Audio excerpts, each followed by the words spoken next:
अस्सलाम वालेकुम दोस्तों, जी सिंध जी लतीफ़ ही बोली जी त ॿियो ॾिहाड़ो आहे। भा शौकत दायो खे तालका अस्पताल में एडमिट करायो आहे। संदसि ट्रीटमेंट जारी आहे।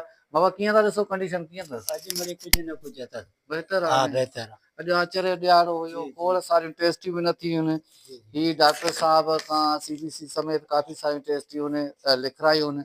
इंशाल्लाह उहे बि सुभाणे कराईंदासीं। अदा शौकत हाल वाजो ही ताक़त जी ट्रिप हणाईमांव कल्ह रत वारी।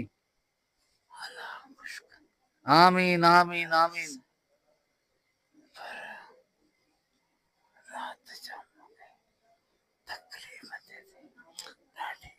शादी तकलीफ़ त रात जो पट थी थिए न यार, ॻाल्हि ॿुधो न बाबा। वीकनेस आहे, कमज़ोरी आहे, पाण खे तूं ॾिसे थो न छा हालत थी वई आहे तुंहिंजी।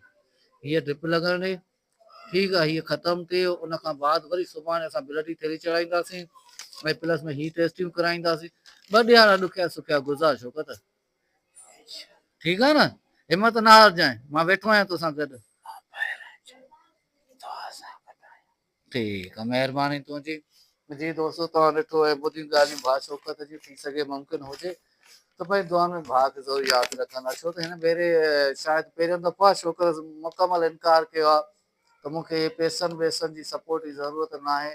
दवा दारू जी ज़रूरत हुई, सो दवा दारू त हुनजो हले पियो। हाणे वधीक ज़रूरत आहे असांखे दुआउनि जी। बाबा छा चवणु चाहींदव? अलाह तव्हांखे आबाद कंदो, आमीन आमीन अलाह साईं आमीन ख़ुशि कंदो आमीन तव्हांखे। आमीन। असांजी हिमत कयो त अलाह ख़ुशि कंदो तव्हांखे। बाबा ही फर्ज़ आहे, मूं ते फर्ज़ आहे। शौकत यकीन तव्हांजो बचो असांजो भाउ आहे। अलाह तव्हांखे आबाद कंदो, रब साईं ख़ुशि कंदो। आमीन।